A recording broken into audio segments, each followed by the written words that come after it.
casa llena. Desde uno de nuestros 2 servicios dominicales. Mayo de cielos abiertos. Vamos, celebra, iglesia, celebra. Nos conectamos con Asia, África, Oceanía, América, Europa. Gracias por estar del otro lado.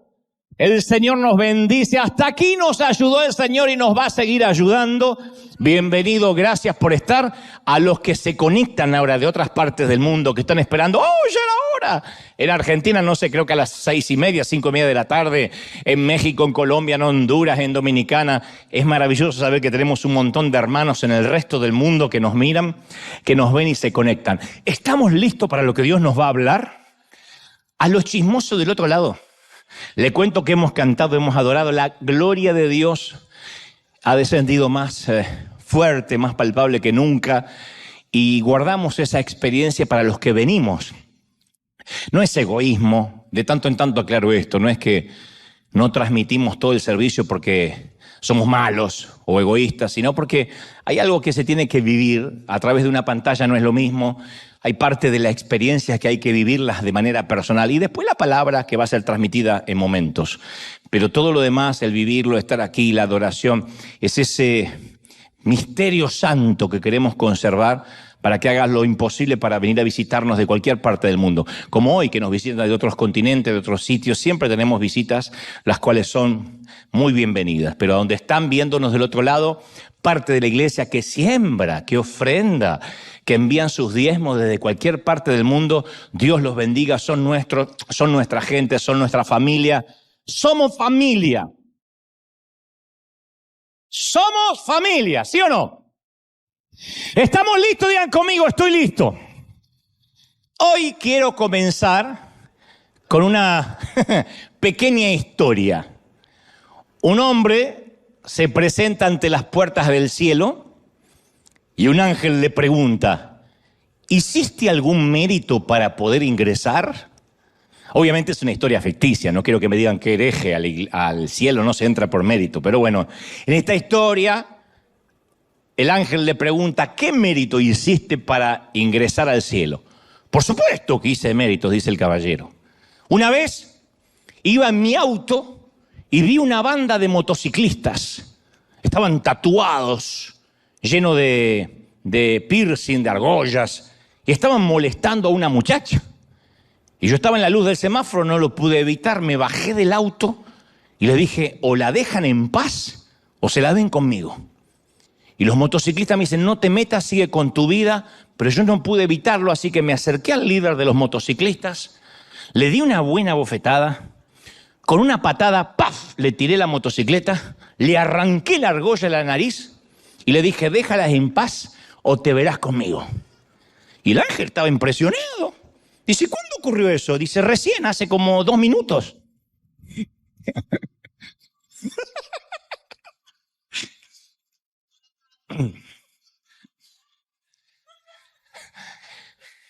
No lo voy a explicar porque si lo explico... Entonces, hay una gran diferencia entre la fe y la necedad. La línea entre no temerás y no hagas estupideces suele ser muy fina. Y a veces nos puede llevar toda una vida poder discernir, identificar esa línea, ¿no? Uno dice, no tengo que tener temor, todo lo puedo en Cristo que me fortalece, pero a veces traspasamos la línea del sentido común. Yo digo esto porque discernir a qué nos llama Dios y decidir si es que lo que estamos haciendo es porque nos pidió Dios o lo estamos haciendo por nuestra propia voluntad, es uno de los desafíos de autoexploración más grandes que un ser humano pueda enfrentar. Si lo que estoy haciendo, de lo que estoy viviendo, lo que estoy emprendiendo proviene de Dios o se me ocurrió a mí.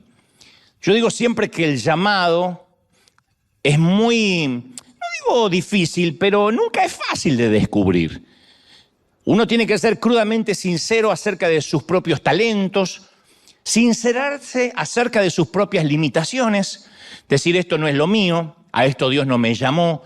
Entonces uno tiene que estar dispuesto en la vida a hacerse preguntas, autohacerse preguntas difíciles y después poder convivir con esas respuestas. Qué duro. Decir en qué soy bueno, en qué no lo soy, cuáles son mis limitaciones. Yo le llamo a eso discernir el verdadero llamado de Dios para nuestras vidas, para lo que tengamos que hacer. Es estar dispuesto a veces a dejar que los sueños personales, algunos se tengan que morir. Y decimos, pero ¿por qué si a mí me gusta hacer tal cosa? Sí, pero a lo mejor no es lo que Dios nos va a pedir durante la asignación de la vida, a pesar de que nos guste muchísimo.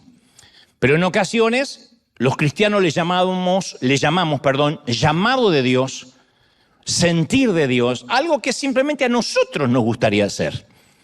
¿Está mal? No, pero al ponerle llamado de Dios le damos un tinte místico, una epifanía que no lo merece. A veces solo estamos enamorados de algo que queremos hacer, lo cual, insisto, no está mal, pero es solo que estamos enamorados de una imagen, de una foto, de una fotografía. Hay gente que se casa porque está enamorado de la fotografía de la boda. Hay chicas que se casan porque dicen, ay, yo siempre me vi con el vestido que la abuela me va a dar para que me case. Ella lo usó en 1942. Está amarillo el vestido, pero se lo va a poner. Y está enamorado de la foto, no del matrimonio, de emprender una vida, ni del muchacho con el cual va a enlazar su vida por el resto de su existencia. Pero hay gente que se enamora de una imagen en todos los ámbitos. Y le dice, ese es mi llamado. No, recibir un llamado de Dios no es lo mismo que dedicarse a aquello que soñamos o cumplir una fantasía que tenemos. Dios lo llamó a Moisés y le dijo, preséntate, Moisés, ante el faraón, que es el hombre más poderoso sobre la faz de la tierra. Dile que tiene que dejar libre a su fuerza laboral, a su mano de obra, para adorar a un Dios que él no conoce y que él no cree. Y luego, como si fuera poco, convence a un pueblo testarudo y tímido que tienen que huir al desierto. Ese es tu llamado. Y Moisés dice, heme aquí, envíalo a Aarón. Después Dios lo llama a Jonás y le dice, dirígete a Nínive, la ciudad más corrupta, la más violenta del mundo en este momento, y dile a sus habitantes que se decidan, o se arrepienten o mueren. Y Jonás dice, ¿a qué hora pasa la ballena que va para la dirección contraria? Dios lo llama a Jeremías a predicar a un pueblo que no quería escucharlo. Y Jeremías, cuando recibe el llamado, dice las Escrituras que lloró tanto que desde aquel entonces se lo conoce como el profeta llorón. ¿Qué te parecería tener ese título? ¿Cuál es tu llamado? Bueno, mi tarjeta de presentación, evangelista llorón. Pastor gimoteador o quejoso. Entonces, cuando Dios llama a Abraham a abandonar el hogar, a Gedeón a dirigir un ejército, a Esther a parar un genocidio, a María para dar a luz el Mesías, sus respuestas nunca fueron, uy, sí, era el sueño de toda la vida, como dije hace unos meses atrás. No me imagino a María, quinceañera, adolescente, vas a quedar embarazada por el Espíritu Santo. Uy, sí, mi sueño de chiquita, siempre quise que me embarace el Espíritu Santo. No hay uno que diga, ese era mi sueño. Toda mi vida me imaginé caminando por el desierto con 4 millones de rebeldes. No. Y yo en estos años he aprendido que si la tarea que Dios me está asignando es algo que yo podría manejar con mis propias fuerzas o está a la altura de lo que yo podría hacer, quizá lo más probable es que no venga de Dios. Porque ¿para qué necesito a Dios si yo lo puedo hacer? Cuando voy a los llamados genuinos de Dios son tipos de tareas que Dios asigna que van más allá de lo que el hombre puede hacer. Dios no llama a Moisés para que pastoree un par de ovejas más. No llama a Gedeón para que vea si puede hacer algo. Le dice que con 300 soldados tiene que hacer frente a miles. Si Dios no está en la ecuación, no lo puede lograr. Yo conocí alguna vez una charla privada entre un pastor y uno de sus líderes más cercanos. Que no salga de acá, porque yo la conocí, que no salga de ustedes. Resulta que este líder cercano le dice a su pastor que Dios lo llamó y que quiere ser un pastor independiente. Y entonces su pastor le preguntó, ¿y qué realmente te gustaría hacer siendo pastor de tu propia congregación? O sea, en otras palabras, ¿qué crees que harías que no estés haciendo ahora aquí? Y el muchacho respondió, bueno, yo voy a predicar, voy a salvar almas, voy a hacer evangelismo, voy a ayudar a los pobres. Y el pastor le dijo, pero no es lo que estás haciendo ahora. Sí, dice, pero si yo lo hago para mi propia congregación, no tengo que reportar a nadie, la gente va a verme en todos lados, mi foto va a estar ahí, porque si me quedo siempre voy a estar condenado a no ser el número uno, el pastor principal. Y entonces su pastor le dice, bueno, tienes razón, pero me temo que no tienes un llamado divino, sino que lo que tienes es ganas de ver tu foto, lo cual no está mal, pero uno debería decir, tengo ganas de ver mi foto. Y no decirle llamado. Obviamente el líder, el muchacho, se fue iracundo, maldiciendo a su pastor, porque entendía que no lo iban a dejar crecer. Y esto pasa a lo largo y a lo ancho de todas las congregaciones, de todas las instituciones, cuando confundimos nuestros deseos de hacer algo con el llamado. Entonces después empieza la fatiga, el desánimo, la pérdida de gozo, la falta de energía, un sentimiento de incapacidad y uno se empieza a llenar de rencor porque decimos yo creía escuchar a Dios, yo creí que Dios me estaba mandando. Yo recuerdo cuando niño escuchar con horror a jefes de familia decir voy a abandonar mi trabajo en la fábrica y voy a vivir por fe, Dios me llama a vivir por fe. 8 hijos tenía el condenado y se fue a vivir por fe. Lo lógico que a los 2 meses estaban todos los chiquitos muertos de hambre. Y él andando de casa en casa a ver quién le regalaba algo de comida. Pero él dijo, es que Dios me llamó a vivir por fe. Dios nunca va a hacer algo que vaya contra el sentido común, que nos haga transitar por los rieles de la estupidez. Eso no es fe. Eso no es creerle a Dios y bajarse de la barca. Eso en ocasiones es simplemente no reconocer que a lo mejor este hombre quería dejar la fábrica y no quería trabajar más. A lo mejor quería amanecer todos los lunes a las 11 de la mañana sin que nadie lo molestara. Pero es más lindo, más glamoroso decir, Dios me está pidiendo que deje de trabajar. Ah, sí. Eso es como que Dios te pida, mata a tu suegra. Dios no lo va a pedir, aunque tengas muchas ganas. Y esa es una de las causas que los psicólogos llaman el fenómeno del impostor. Que después tratar de vivir una vida tratando de cubrir la baja estima, la inseguridad. En el caso de este muchacho, no quería hacer algo diferente a lo que ya venía haciendo. Él quería su foto en primera plana. A ese síndrome se le llama querer ser cabeza de ratón en lugar de cola de león. Hay gente que prefiere ser el jugador número 10, tener en la camiseta el número 10 en el Deportivo Barrial, antes que estar en el banco de suplente del Paris Saint-Germain. Hay jugadores que dicen, me llamaron de Europa. ¿Y dónde vas? Al Barça. Messi tuvo que estar tiempo en el banco. Ronaldo tuvo que estar tiempo, para los que conocen de fútbol, algunos están diciendo que yo miro béisbol. Bueno, son jugadores de fútbol.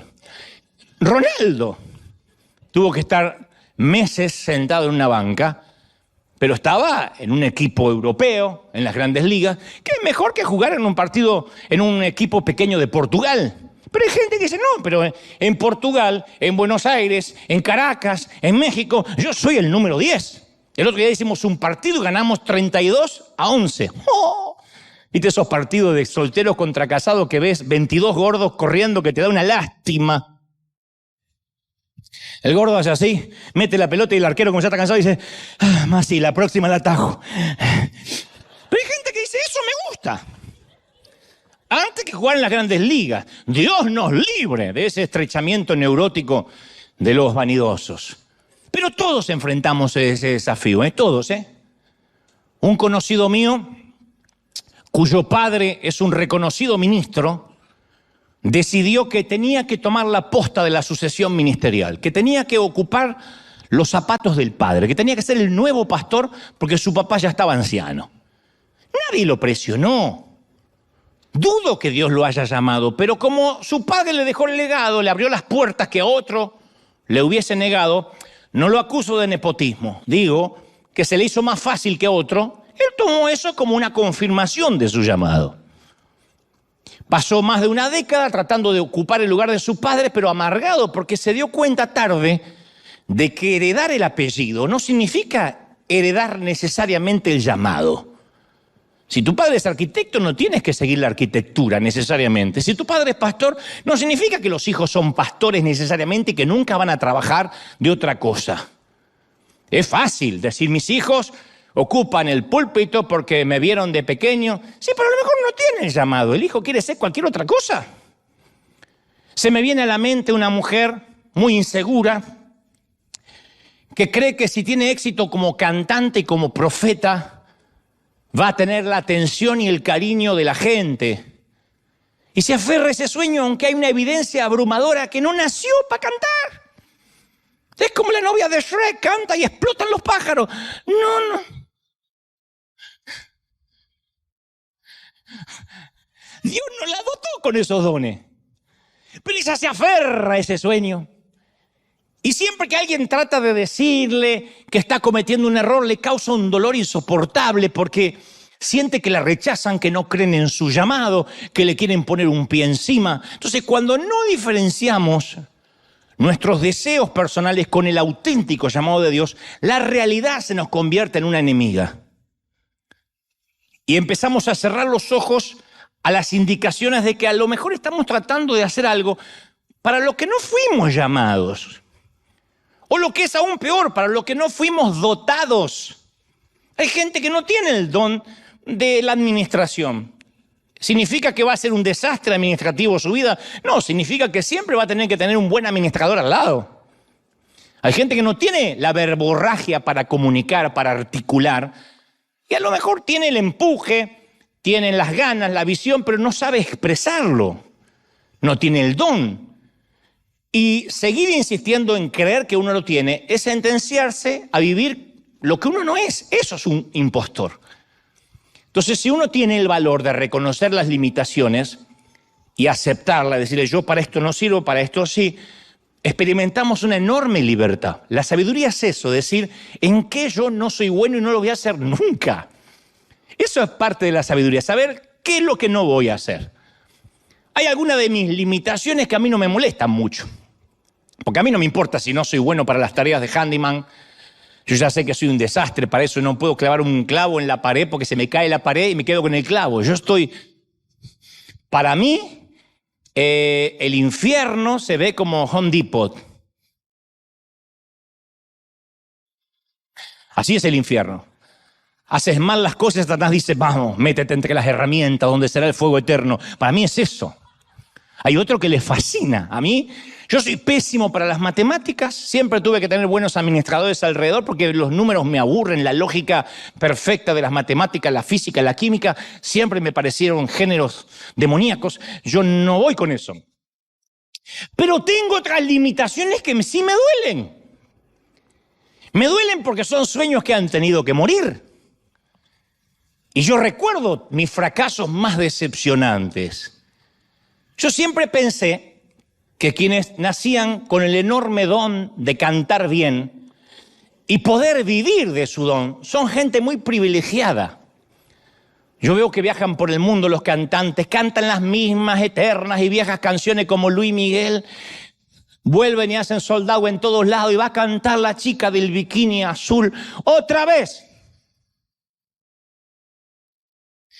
Y les pagan una fortuna.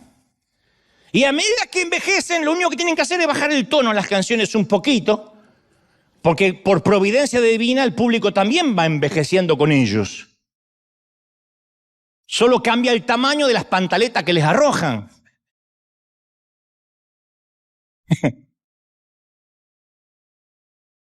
Antes eran unas tangas diminutas, ahora son tiendas de circo. ¿No? Y el puma queda tapado así bajo una tienda y no sabe qué pasó. Y yo sé que más o menos yo puedo entonar alguna que otra canción. Me gusta. Pero nunca tuve el don para vivir de mi voz. Aún así, cuando yo era más joven y más torpe, grabé un par de discos. No los busquen porque los hice desaparecer del mercado. No eran discos, eran cassettes. Obviamente nadie en su sano juicio los compró. ¡Nadie! ¿Y la razón de mi fracaso como heredero de José Luis Rodríguez el Puma? No fue la falta de persistencia, la falta de estudio, la falta de conexiones, sino que me estaba estrellando contra mis propias limitaciones. Tuve que aprender con dolor quién soy y quién nunca voy a ser. Y a veces nos aferramos a sueños que no provienen de Dios, que nos gusta y no está mal, pero no es aquello por lo cual nacimos para ser. Todos hemos tenido algunos sueños, quizá nuestra niñez, que después terminaron siendo fantasías pueriles, mundanas. ¿Recuerdas cuando tocabas la flauta dulce en la primaria? La canción de la alegría, el himno de la alegría. Y la mamá, ¡ay, qué talento!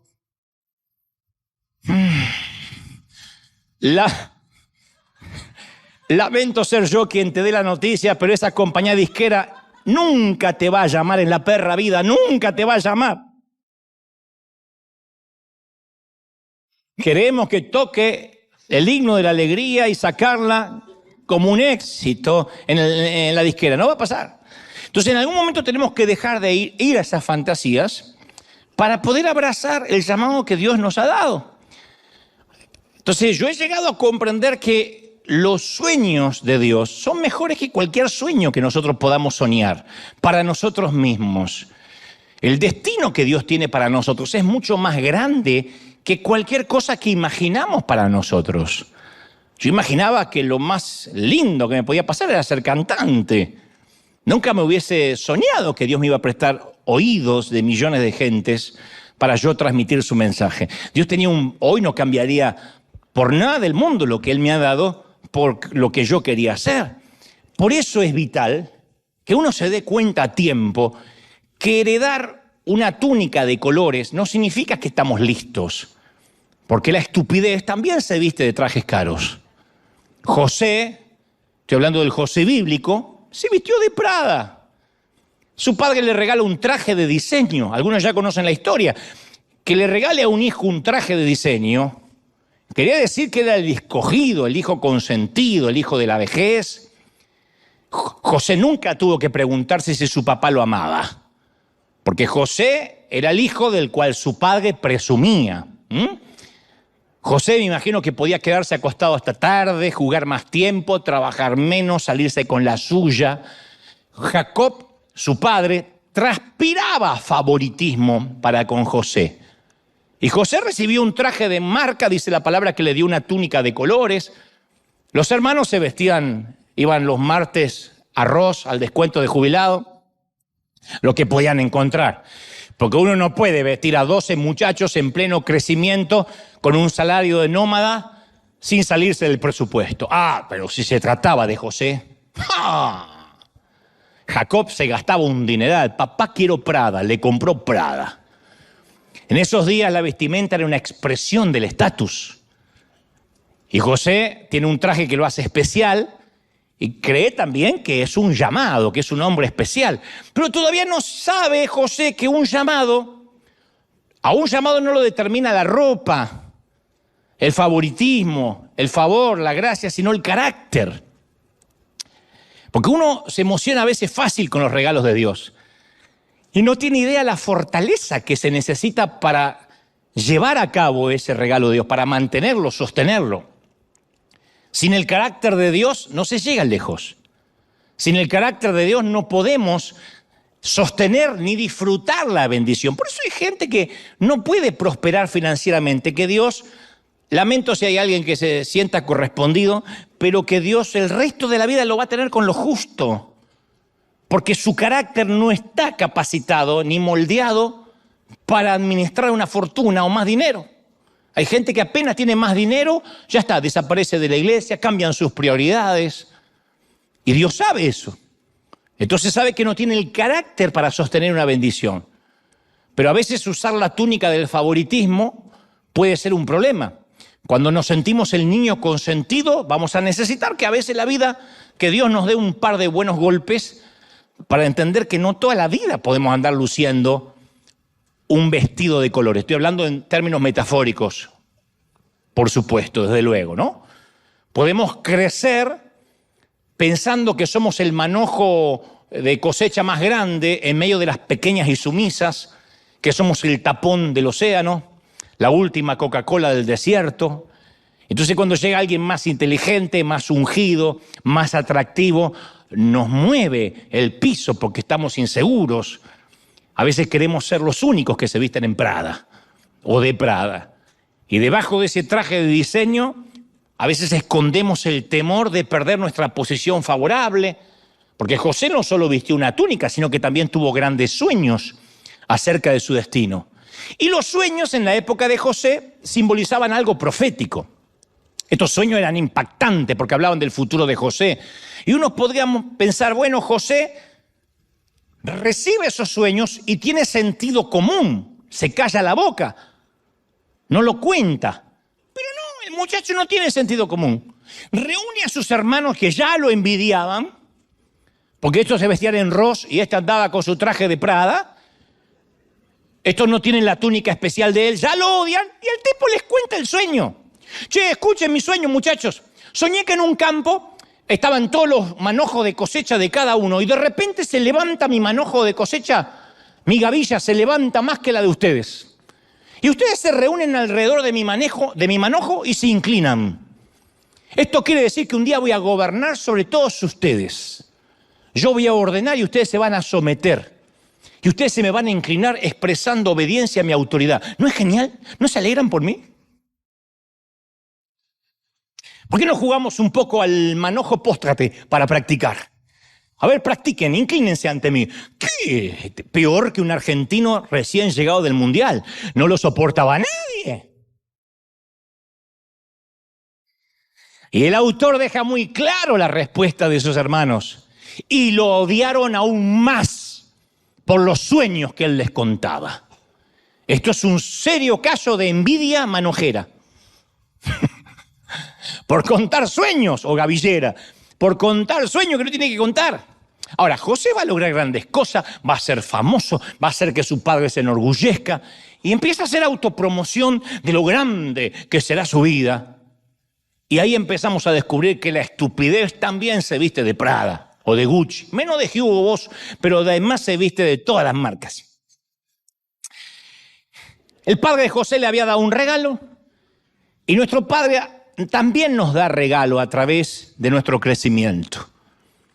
Pero José comete un gran error.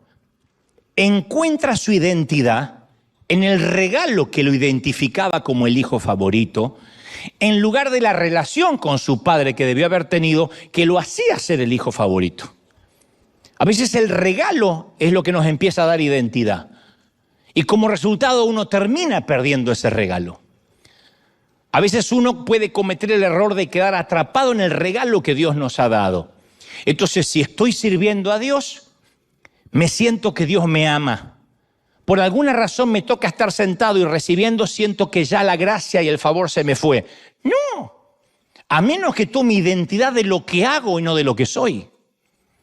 Es espantoso ver gente que a veces se va de una congregación a otra porque allá le van a dar un puesto. O le van a dar algo para hacer. Y yo no digo que esté mal el deseo de servir. Lo que digo es que cuando la motivación es tomar identidad de lo que hago, en lugar de la relación con mi padre, entonces voy a terminar perdiendo el regalo. Porque uno puede asignarse identidad en el ministerio, en el servicio, en lugar de asignarse la identidad en el Dios al que decimos servir. ¿Me siguen, sí o no? Me miran con la carita así medio extraña, yo no sé si me están siguiendo. Cuando uno toma identidad de lo que hace, corre el riesgo de perder el regalo. Entonces quiero aclarar algo importante. El padre le dio el regalo a José, no fue su padre el que se lo quitó. José perdió su túnica por sus propias acciones. Él la perdió porque estaba orgulloso de lo que representaba. Cuando Dios nos da regalos, Él nunca nos lo quita. La Biblia dice que irrevocables son los llamados de Dios. Irrevocable es el llamado y el don de Dios. Dios no te quita el don, lo cual no significa que vas a ser salvo, pero no te quita el don. Yo conocí una profeta que se fue de la iglesia y se hizo bruja. Y el mismo don que tenía para profetizar ahora era bruja. Pero eso no significa que tenga a Cristo en su corazón. Posiblemente si yo no me toca el día de mañana predicar, pueda tener la misma verborragia para hacer otra cosa, pero eso no significa de que voy a quedar mudo tan solo porque me vaya de la iglesia. Pero nosotros podemos perder los regalos de Dios. ¿Cuánta gente tiene un don de Dios maravilloso y no lo puede usar o lo usa mal porque su corazón no es correcto? Lo usa mal porque su corazón no está alineado con Dios. José, cuando recibe la túnica de colores de su padre, tenía 17 años, pero era soberbio, ufano, petulante. Dicen algunos historiadores, lo cual no estoy de acuerdo, que era casi un argentino. Yo creo que era mitad salvadoreño y mexicano.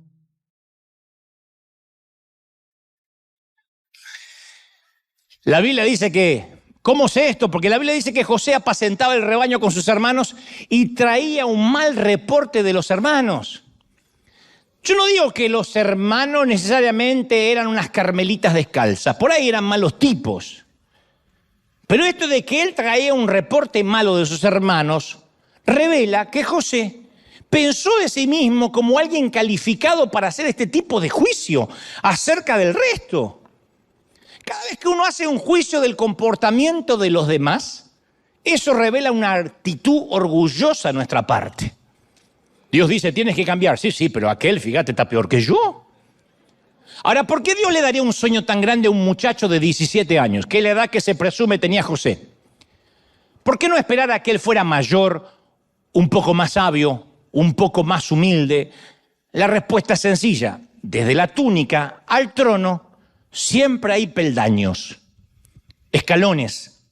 Pregunto, ¿hay alguien aquí que le gusten los escalones, los peldaños?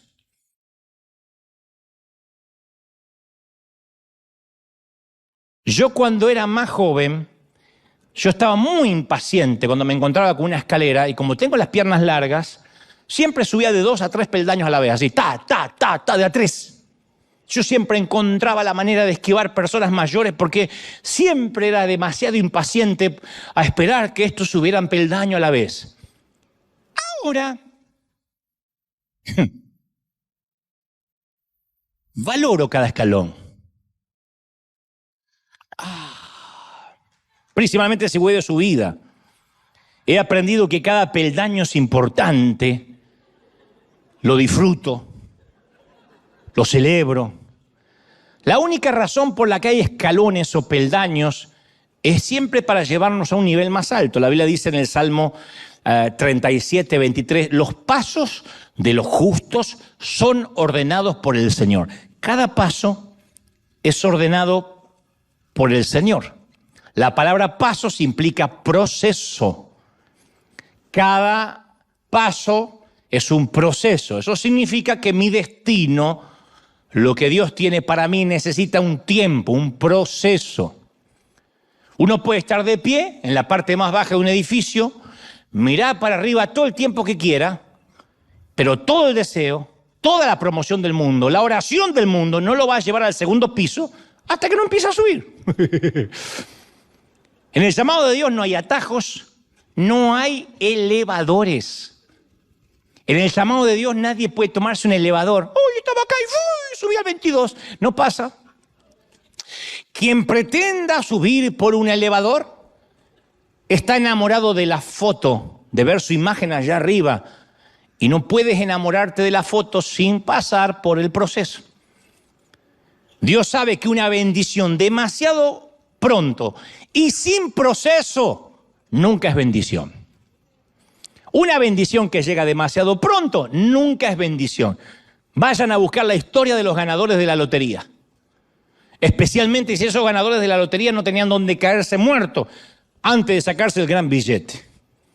O los boxeadores que de una pelea a la otra se hacen multimillonarios. O futbolistas que firman un contrato astronómico, soberbio y sideral de la noche a la mañana y terminan con vidas disipadas, con vidas perdidas, porque no tenían el carácter para administrar, para sostener la bendición. Vamos a suponer que tu hijo de 10 años te pide que le prestes el auto. De 8 o 10 años, papá, préstame el auto. Eso no sería ni bendición para él, ni para los demás que circulan por la calle. No sería bendición para nadie, y menos para ti. Entonces, antes de obtener tu auto, ¿qué tiene que hacer tu hijo? Dar los pasos de la educación para conductores, estudiarse el manual, prepararse para el examen escrito, tiene que practicar conduciendo en calles desérticas, en estacionamientos vacíos, en el asiento del acompañante un mayor, tiene que demostrar fiabilidad, devolver tu auto cuando recién maneje, sin choque, sin arañazos, limpio, lleno de combustible, por favor. No es, papá, se terminó, no manda más, no sé qué pasó. Así hacen algunos. Yo aprendí a manejar con mi papá, por eso celebro a los que no tuvieron que hacerlo. Porque no hay peor cosa que aprender con el padre que tocarle el auto, era tocarle su hígado. Pero tenía tantas ganas yo de manejar que me aguanté. Pero sos idiota, imbécil, no, me la vas a romper, así no, frená, animal. Y con ese ímpetu salí a la calle. El otro día me estaba acordando, cuidado que vas a matar a un chino. De ahí viene el trauma.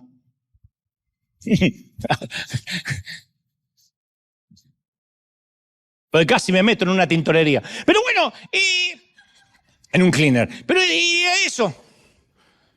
Los pasos son parte de nuestro proceso de maduración. Yo a veces he orado para que Dios diseñe otro proceso a mi manera, más rápido. Jamás ocurrió. Porque el Señor ordena mis pasos. Y cuando intenté acelerar el proceso de Dios, me frenó diciendo, no, Dante, te saltaste un par de pasos, regresa al casillero anterior. Y acepté el proceso, con dolor. Tal vez quieres hijos, pero no estás listo para ser padre. Y el poder procrearlos no necesariamente significa que estás capacitado para ser padre. Quizás quieras una pareja, pero no estás listo para el matrimonio. Capaz que le estás pidiendo más a Dios en tu vida, pero tienes que aprender a manejar lo que tienes ahora. Entonces muchos renuncian al duro trabajo del proceso o se desencantan con el proceso porque no ven resultados. Ese es el gran problema del endeudamiento de mucha gente que a lo mejor conduce un auto que no puede sostener. O vive en una casa que apenas puede pagar porque se saltearon el proceso. Hay momentos que a lo mejor hay que achicarse un poco, vivir un poco más amontonados, hasta que seamos más holgados y podamos acceder a una cuota mayor, a una responsabilidad más grande. Pero cuando la gente quiere saltarse el proceso, a lo mejor no es la época de tener el último celular de ultimísima generación. No es el momento, a lo mejor, y no estoy hablando de pecado, digo, no es el momento, porque Pablo habla de pecado y de carga, de peso y de pecado. Despojémonos de toda carga, de todo peso y de todo pecado. Entonces el pecado lo entendemos fácil, pero el peso es aquello que nos autoimponemos sin que nadie nos pida. Y vivimos estresados porque estamos sosteniendo un elefante blanco que nadie nos pidió que adoptáramos. ¿Podríamos vivir más liviano? Claro. ¿Podríamos esperar a estar mejor financieramente? Claro, pero de pronto nos llegaron tantas tarjetas de crédito con tantas ofertas que pensamos, esto en mi país no lo podía hacer nunca, lo voy a hacer acá. Y de pronto estamos atados a 50, 60, 70 años de deuda. Porque la estupidez también se viste de Prada. Y no nos damos cuenta que hay que esperar un crecimiento. ¿Cuánta gente no sabe que el roble que imaginaron está en algún lugar de la semilla que ahora recibieron? Pero todavía no es roble. Y cuando la vida no va por el camino que habíamos planificado, ¿cuál es la opción más fácil? Renunciar, mandarnos a mudar. Bueno, este empleo, esta familia, no es lo que soñé. Yo había soñado a esta altura de mi vida grandes cosas, jugar en una liga más grande, así que ¿para qué ser fiel en donde Dios me puso? Mejor me salgo y me tomo el elevador. ¿Sabe cuánta gente se toma el elevador? Y dice, no, yo voy a hacer el camino más fácil. Porque siempre el atajo parece más atractivo. Pero cuando uno renuncia al proceso, produce gente que vive en un patrón de renuncia constante. Gente que hace una cosa, fracasa, hace otra cosa, fracasa. Busquen a aquellos que intentan tomar un elevador, en 2 o 3 meses no saben más nada de ellos. Dicen que Dios le cambió el llamado, que ahora Dios le cambió la asignación, que es la manera de decir fracasé porque me apuré. El crecimiento ocurre cuando decidimos ser fieles a una situación que no nos gusta, que todavía no comprendemos, pero aquí se demuestra mi fidelidad. El proceso siempre precede, es antes del logro, siempre. Y aunque el Señor dice que ordena los pasos del justo, la mayoría de las personas siempre estamos buscando el elevador. Pero nos toca ir por las escaleras, la vida es por las escaleras. ¿Cuántos de los que somos papá quisiéramos evitarle dolor a nuestros hijos o no? ¿Quién no le daría por las noches una inyección de experiencia para que nunca le rompan el corazón a nuestra niña, para que nunca nuestro hijo lo despidan del empleo, para que nunca tenga una mala nota? Por eso hay padres que cuando vienen con una mala nota del colegio quieren ir y quemar el colegio con los profesores adentro, porque mi nene no se lo merece. Pero va a tener que golpearse en la vida. ¿O no nos golpeamos nosotros en la vida? ¿O cómo llegaste hasta aquí? ¿Quién de nosotros salió de una cajita de cristal? ¿Quién vivió en una burbuja? Yo pasé años predicando en pequeños campamentos donde me ponían en el peor horario. Estaban todos los muchachos así. Yo decía, ya termino. Habían jugado la pelota, piscina todo el día y me ponían a última hora a predicarles. Hacía programas de radio que escuchaban tres ancianas. Que como no podían orinar bien, ponían la radio. Yo no entendía que mientras que yo trataba de edificar un ministerio, Dios estaba tratando de edificar a un hombre. Hoy, años después, por ejemplo, en River tenemos un orden, una excelencia, todo está cuidado, el servicio es detallado, minuto a minuto. Y hace poco un colega me dijo, nuestros servicios son más espontáneos. Mis mensajes, dice, son hasta espontáneos. Yo prefiero fluir en el espíritu. Dice, yo sé cuándo comienzan los servicios, pero nunca sabemos cuándo acaban. Pensé que yo iba a decir, mirá qué ungido. Y yo le dije, yo te felicito, pero una nave como River necesita un alto nivel de organización, de logística. Ya no podemos darnos el lujo de ser una iglesia de barrio a merced de las hormonas de su pastor. Pues yo soy muy delicado para decir las cosas. Y que yo no, la iglesia no puede ser según mis hormonas. Hoy tengo ganas que ¿cuánto creen de que hoy nos vamos a las 3 de la tarde? ¿Amén? Y no hay segundo servicio y ustedes lo que planificaron no sirve. Parece muy espiritual, pero yo digo siempre, cuando más manejamos, más nos debemos preparar. Cuando más deseemos, más necesitamos del proceso. Entonces, si yo conduzco un auto compacto, puedo hacer una maniobra rápido de último momento, pero si quiero conducir un camión de 18 ruedas, yo tengo que prepararme para el giro. Entonces, Dios no va a darnos cosas grandes hasta que no aprendamos a manejar las cosas pequeñas. Y este colega mío, mientras que siga teniendo servicios hormonales, dudo que alguna vez tenga una mega iglesia. Porque Dios no le va a decir, bueno, pero cuando tengas miles seguramente vas a respetar los horarios. Ahora eres un despadroso, pero cuando tengas miles, seguramente el servicio va a terminar a una hora prudente y te vas a preparar en lugar, no sé por qué estoy diciendo esto. Pero volvamos a nuestro José, dejemos a mi amigo en paz. Las Escrituras dicen que sus hermanos lo odiaban por causa de sus sueños, Génesis 37:8, y por causa de sus palabras. O sea, no eran los sueños de José lo que ofendía a sus hermanos, por si alguien está pensando, ¿y qué culpa tengo de que Dios me dé una visión? No es la forma que hablaba de sí mismo lo que exasperaba a los muchachos. Pero los que tienen 17 no son los únicos que presumen, ¿eh? Desafortunadamente presume gente de 30, de 50, de 60. Parece que todos somos susceptibles a presumir en algún momento.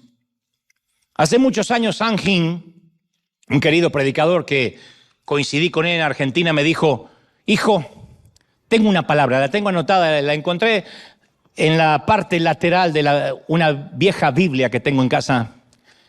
Dice, nunca te preocupes por promocionar tu fuego. Si de verdad lo tienes, la gente correrá de todas partes del mundo para verte arder. Nunca tendrás que hablar del fuego, el fuego hablará por ti. Y eso es para todos los órdenes de la vida. El mundo vendrá a verte arder. Entonces no necesitamos presumir de los dones que tenemos. Y yo he notado con dolor, y espero que ustedes no sean tan torpes como este servidor. Cuando yo digo con dolor es porque lo aprendí del peor modo. Tan pronto uno empieza a hablar acerca de lo que Dios ha hecho por medio de uno, Dios inmediatamente deja de hacer cosas a través de uno.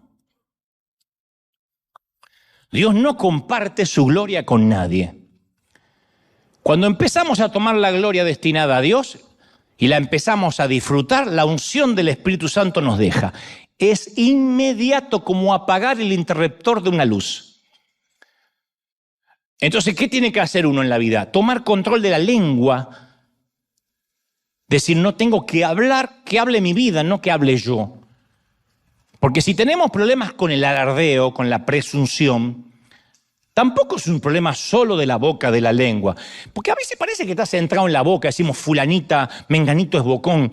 Pero el problema comienza en el corazón. Jesús dijo eso precisamente en Mateo 12:34, porque de la abundancia del corazón, ¿qué habla? La boca, la jeta. Dice la versión, Dante habla hoy, de la abundancia del corazón habla la jeta. Eso es así. Mateo 15:18 agrega el Señor, pero lo que sale de la boca proviene del corazón. Y esto contamina al hombre, no lo que entra. Lo que sale es lo que contamina. La Biblia deja claro que si tenemos problemas con lo que sale de nuestra boca, hay que echarle un vistazo al corazón. Porque lo que haya en nuestro corazón, tarde o temprano termina saliendo por la boca. El orgullo siempre tiene que dar su opinión. Nadie se la pide, pero el orgullo tiene que dar su opinión. El orgullo tiene que decirle a todo quién es él, qué ha hecho, lo que va a hacer. El orgullo nunca puede cerrar la boca, nunca. Y si el orgullo está en nuestro corazón, siempre va a encontrar la manera de salir, siempre. Las veces que yo me metí en problemas siendo más muchacho, es porque hablé, porque metí la pata, porque uno habla. Voy a contar esto que no creo que lo haya contado antes nunca. No importa lo que pase. Yo era un muchachito, tendría, 25, 26 años. Y por primera vez me invita un grupo de empresarios argentinos para que cuente mi visión y a ver si juntaban dinero y me ayudaban. Para mí esto era una locura. Iban a ayudarme, empresarios, no eran grandes CEO, pero tenían sus pequeñas compañías. La reunión era una cena que se realizó en un garage de uno de estos empresarios. Hace poco uno de estos hombres maravillosos partió a la presencia del Señor. Así que yo fui con mi corazón exultante porque iba a poder hablar de mis sueños, de mis visiones. Tenía que haber sido más sencillo decir, yo quiero predicarle a la juventud, pero la oportunidad hizo que me hiciera sentir que tenía una túnica de colores. Unos empresarios me iban a escuchar a mí. Así que llegué a la reunión, me senté a la mesa, se sirvió un asado argentino como corresponde. Siempre que vas a pedir dinero, asado argentino es lo que corresponde siempre. Sirves tacos, su pupusa, te dan ganas de no dar nada.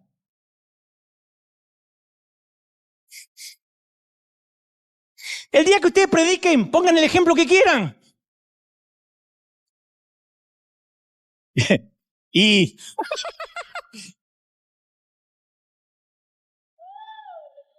me doy cuenta que había otro hombre de Dios ahí sentado a la mesa, don Carlos Anacondia, gran amigo, tremendo hombre de Dios. Ahí aprendí tarde una lección que te voy a regalar hoy por el mismo precio. Nunca hables primero, nunca.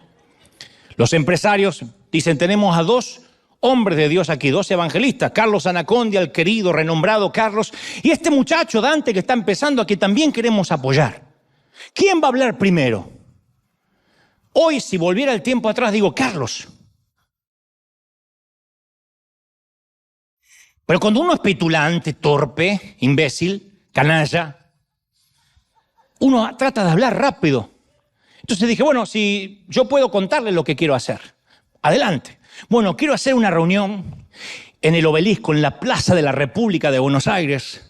Y quiero hacer algo majestuoso que nunca se vio con un gran escenario. Claro, yo siempre soy así, Spielberg para los sueños y cosas grandes. Digo, quiero poner pantallas, quiero poner, a ver si me ayudan con esto, es mi sueño, 100.000 globos.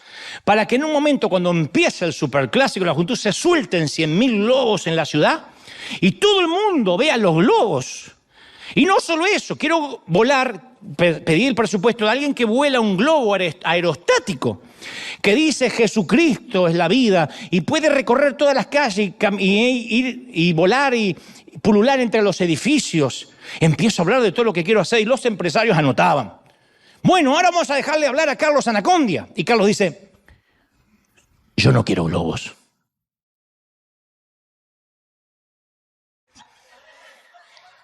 Yo no quiero aerostáticos. Yo quiero almas. Y yo también, pero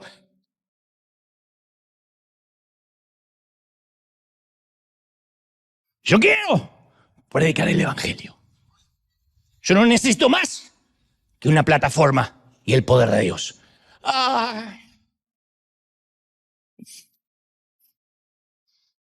Me sentí Krusty, el payaso. Carlos no lo dijo para avergonzarme. Realmente, Carlos nunca necesitó más nada. Actualmente lo ayudamos, lo bendecimos. Pero en ese entonces yo salí con una lección que aprendí por la torpeza. No hables, cierra la jeta, sé humilde, sé sencillo, no presumas, no gastes a cuenta, no tienes el dinero, tampoco tienes globos, no hables de globos. Pero una de las razones por el cual el orgullo sigue apareciendo es que intentamos tratar con el fruto en lugar de ir a la raíz.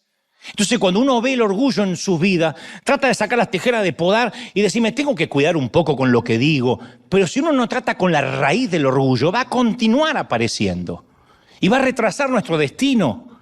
¿Cuál es la raíz del orgullo? Se llama inseguridad. La inseguridad es la raíz del orgullo. Si conoces a una persona orgullosa, conoces a una persona extremadamente insegura, que trata de enmascarar su inseguridad con grandes palabras pomposas, que en realidad es inseguridad. Siempre es inseguridad. No es solo esto freudiano, es bíblico. El que te dice Dios me va a usar de una forma explosiva, estoy tan ungido que me autoimpongo las manos y me caigo solo, es porque es inseguro. Está tan ungido que nadie le puede orar. Se ora solo y le agarra la tembladera. ¡Oh! Detrás de un orgulloso siempre hay un niño asustado. Siempre. Porque el orgullo es lo que la gente ve, lo que sale por las bocas. Lo que no vemos es la inseguridad en nuestros corazones. La inseguridad es la causa del problema. Por eso nunca vamos a poder tratar con el orgullo a menos que tratemos con nuestra inseguridad. Porque nuestra propia inseguridad es el combustible que pone a andar el comportamiento petulante.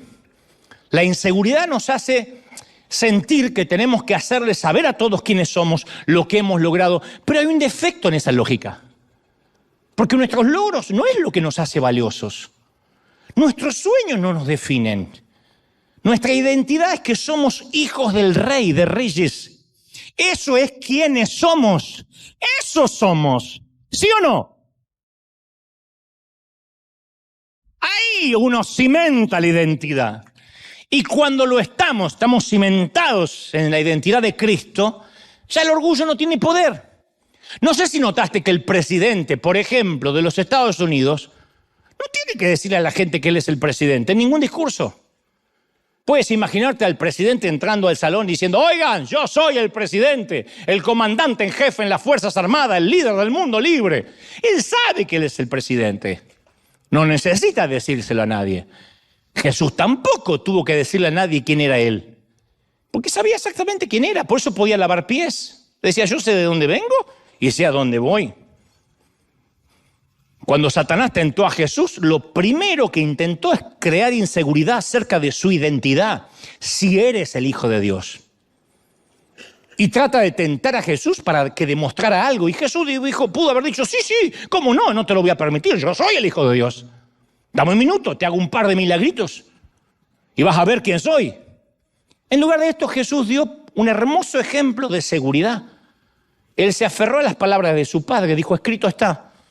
Y todo lo que Dios espera hoy de nosotros es que nos apoyemos en Él, que nos apoyemos en esa verdad Jesús lo declaró en Juan 15:5, dijo, separados de mí, nada podréis hacer, nada. Yo siempre digo que soy un hombre sin oficio ni profesión, aunque hago televisión y puedo escribir alguno que otro libro y dar conferencias, sé que sin la unción de Dios, de verdad, no es falsa modestia, soy un torpe muchacho. Bueno, ya no tan muchacho, pero torpe. Me sigo viendo joven todavía. Pero yo encontré un método muy fácil para mantener frescas estas verdades de la identidad de Dios. Pasar tiempo con Dios. Parece algo infantil, pasar tiempo con Dios. Es muy fácil ser humilde cuando uno permanece en la presencia de un Dios santo. Muéstrame un tipo orgulloso, te voy a mostrar un tipo inseguro y alguien que no ora realmente. Porque arrodillarse y decir, Señor Jesús, acá estoy en tu presencia, dame, Señor, las multitudes y permite ir a las naciones y que la chiripiorca me agarre, eso no es orar. Orar es dejarse examinar por Él. Lo demás es ir a plantearle sueños al genio de la lámpara.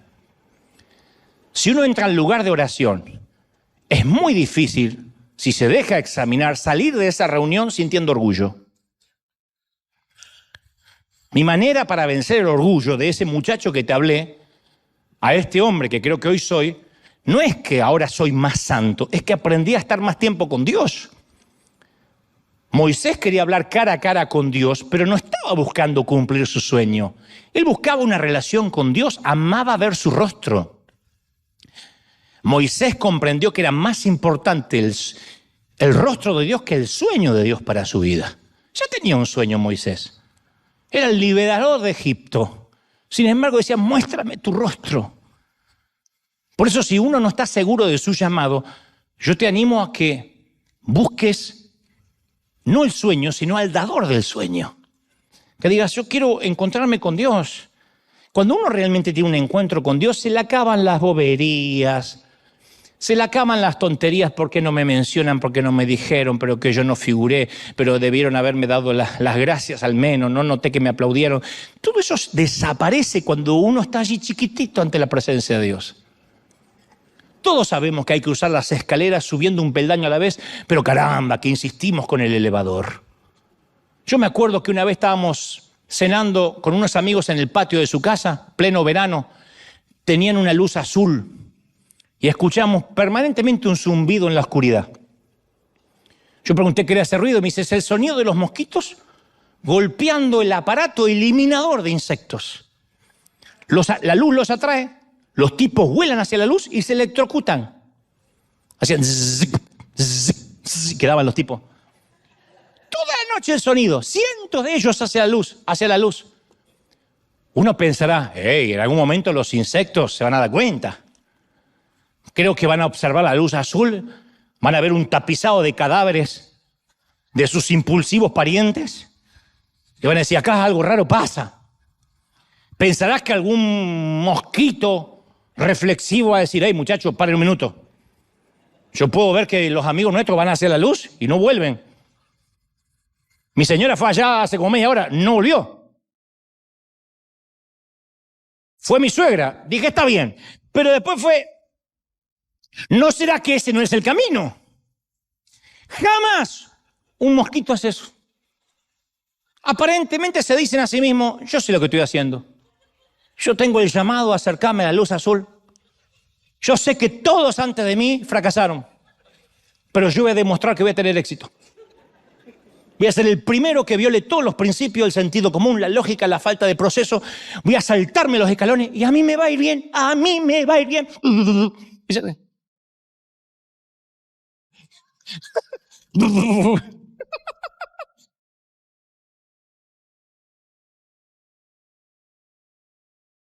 Toda la noche me han sonido. Ni uno se avivó.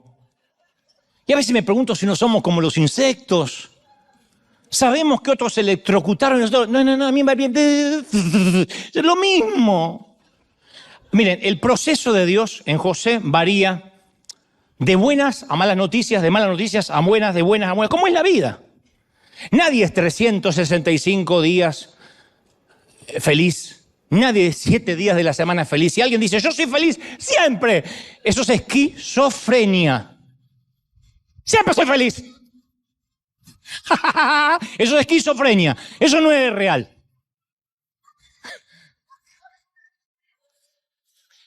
Pero la historia de José va de lo bueno a lo malo, de lo malo a lo bueno. Es como aquella historia de los dos amigos a los que les gustaba el fútbol y ambos se comprometen. Es muy conocida la historia, que el que muera primero tiene que regresar en una visión o en un sueño a informarle al otro si hay fútbol o no en el cielo. Es algo que me pregunta siempre Kevin. ¿Hay fútbol en el cielo? Pues no está seguro de ir si no hay fútbol.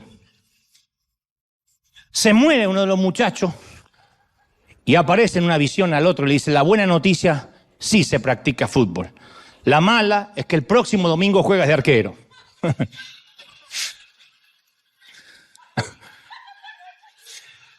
Mirá el delay. Siempre hay un satélite. Uno cree que todos se ríen a la vez. Siempre hay un satélite.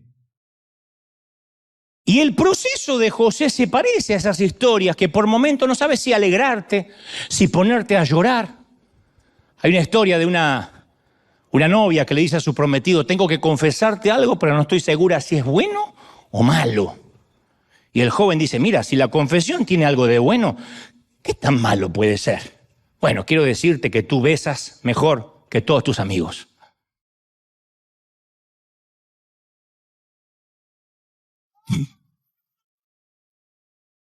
Era un poco diferente, pero yo lo hice más sutil.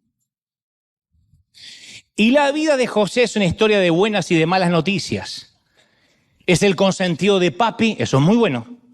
Sus hermanos lo odian a muerte, eso es muy malo. Su papi le regala una hermosa túnica Prada, eso es muy bueno. Sus hermanos lo hacen trizas a la túnica, la cubren de sangre, simulan su muerte, lo venden como esclavo en un Egipto lejano, eso es muy malo. José se asegura un empleo equivalente a Silicon Valley en el Egipto con Potifar, un jefe rico, un magnate. Le cae muy bien a Potifar, así que se le concede mucho poder, le da un ascenso, trabaja en la oficina principal, termina haciéndose cargo de todo, es un gran empresario, aparece en la portada de Forbes.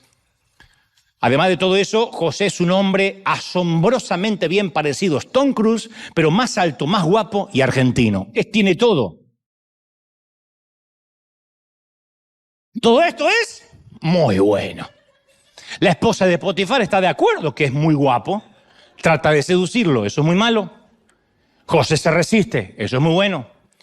La mujer despechada se enfurece, le miente a su esposo, hace que José vaya a dar con sus huesos a la cárcel. Como en Egipto no hay una buena regulación contra el acoso sexual, José está atrapado, muy malo. En la prisión conoce al mayordomo del faraón, interpreta su sueño, predice que el mayordomo lo van a dejar a salir en libertad condicional y se quedan de acuerdo que cuando éste salga en libertad condicional va a conseguir la libertad de José. Pero el mayordomo se olvida de José y él languidece en prisión, muy malo. Y uno se pregunta, ¿cómo termina esta historia? Lo que importa en las historias de buenas y malas noticias es cómo termina la última parte. Si termina con malas noticias, todo lo que haya pasado fue una falsa esperanza. Si la historia termina con buenas noticias, la historia entera queda redimida. No importa lo que haya pasado. Entonces hay una gran diferencia entre la fe y la necedad. A veces sabemos, estamos conscientes que estamos haciendo una estupidez, pero la disfrazamos con Dios me dijo, con Dios me llamó. Y eso es porque nos miramos al espejo de tanto en tanto y vemos un hermoso traje y pensamos que ya estamos listos para cumplir el sueño. Y nos olvidamos que la estupidez también viste de Prada. Que la estupidez llega a los 40, a los 50, a los 60, a los 80. La estupidez no tiene límites y tampoco respeta edades y mucho menos niveles académicos. El Señor no envió a José a que fuera vendido como esclavo e incluso que fuera a prisión porque sí. Él estaba con él. Continuamente en las Escrituras, si ustedes leen la historia, van a decir, y Dios estaba con José. José estaba saturado de significado y de propósito. Una y otra vez dice, y Dios estaba con José en la cárcel, en la casa de Potifar, en el pozo, en la cisterna. José tuvo que aprender a vivir sin la túnica. Cuando entendió lo que era vivir sin la túnica, recién pudo cumplir su sueño, alcanzar la profecía y llegar al trono. Terminó siendo gobernador de Egipto, el segundo hombre más rico y más poderoso del mundo. Y probablemente tenía en su closet cientos de túnicas Prada, cuando ya fue poderoso. Dios le restituyó lo que había perdido al 100%. ¿Cuándo? Cuando José recuperó algo mucho más importante que la ropa, que una túnica. Cuando recuperó la relación con su padre. Durante años no supo nada de su papá terrenal. Ni siquiera estaba seguro que vivía. Pero después que José se dejó procesar, restauró su relación con su padre y recuperó lo perdido. Entonces hoy quiero que agradezcamos por la temporada que nos toca vivir sin la túnica de colores. Porque significa que Dios tiene un propósito. Quiero que te lo grabes. Si las cosas se están poniendo feas, es porque Dios tiene un propósito. Lo que más debe aterrarte es que vivas una vida playita, superficial, que diga, a mí me va bien, yo grandes problemas no tengo. Entonces déjame que te diga, dudo que tengas un propósito. Porque Dios no va a procesar a alguien porque sí. Cuando Dios te procesa, te quiere enseñar a administrar sus graneros. Cuando pasas tiempos de escasez, Dios te observa si te sigues alegrando. Si la alegría del hogar no se va, porque resulta que la alegría y la felicidad estaban reguladas por tu presupuesto. Cuando haces que tus hijos estén felices y agradecidos por el poco pan que hay, entonces Dios te observa que has sido fiel por lo poco y dice, este puede administrar graneros. Este está capacitado para una red repleta de peces. Pero Dios te observa. Observa la fidelidad. En la congregación, en la iglesia, te ponen en un sitio a servir que a lo mejor nadie te ve. Parece que nadie te da las gracias. Dios observa tu actitud. Literalmente, se cumples, eres fiel en lo poco, te pone sobre mucho. Pero nunca he visto a nadie que no pueda obedecer, que no pueda servir en lo poco, que se tome un elevador y de la noche a la mañana de repente esté sobre mucho. No va a pasar. No va a pasar, es matemático, es de manual. Está escrito. Yo a veces pienso cómo algunas personas salen de algunos ministerios, de algunas iglesias, de algunas compañías, y como salen, yo sé cómo les va a ir. ¿Por qué? Porque lo viví. Y lo peor que me pasaría a mí como papá espiritual es ver que sufran lo mismo que yo sufrí. ¿Quién quiere que sus hijos pasen la misma pobreza que el padre? ¿Quién? Un padre desalmado. Y lo peor que me puede pasar es ver a gente con espíritu de mosquito. Yo sé que ahí no vuelve nadie. Y cuando vuelven chamuscados, quemados. Entonces me dan ganas de decirle, no, vive el propósito, agradece este tiempo. Porque el propósito significa que el Dios de los sueños es más importante que los sueños de Dios. Entonces Dios nos lleva a veces por un embudo, ¿cómo decirlo?, por un valle, para que nos encontremos con Él. Y a partir de que uno tiene relación con Dios, uno es más fácil para luchar con el orgullo, no se te vuelan los pájaros por nada, mantienes la humildad, la sencillez. Yo puedo hacer bromas de mi orgullo, de mis torpezas, porque sé que cada día, aunque me cuesta horrores, estoy creciendo un poquito más conforme a la estatura de la plenitud de Cristo. Me falta, hasta que Cristo venga o hasta que me toque bajar al sepulcro, seguiré creciendo, porque Dios todavía tiene propósito para mi vida. ¿Crees que tienes propósito para Dios? ¿De verdad lo crees? ¿Quién cree que tiene propósito para Dios? ¿Quién cree? ¿De verdad crees que tienes propósito? ¿De verdad lo crees? Dios te va a moldear. Te va a moldear como el alfarero, te va a desarmar, te va a volver a armar, te va a quitar con el cincel, va a cincelar las partes ásperas de tu carácter. Y agradece cuando eso pase. Tiene que pasar. Hay cosas que yo le digo, Señor, ya no quiero volver a pasarla más. Y Dios me dice, sí, regresa otra vez. No has pasado bien la prueba. A veces me siento con el pecho inflado cuando reacciono en el espíritu y no en la carne. Porque la carne no es que se quedó en las aguas del bautisterio y murió para siempre. Eso que dicen, yo ya no tengo más carne. Yo acá no veo ningún espíritu caminando.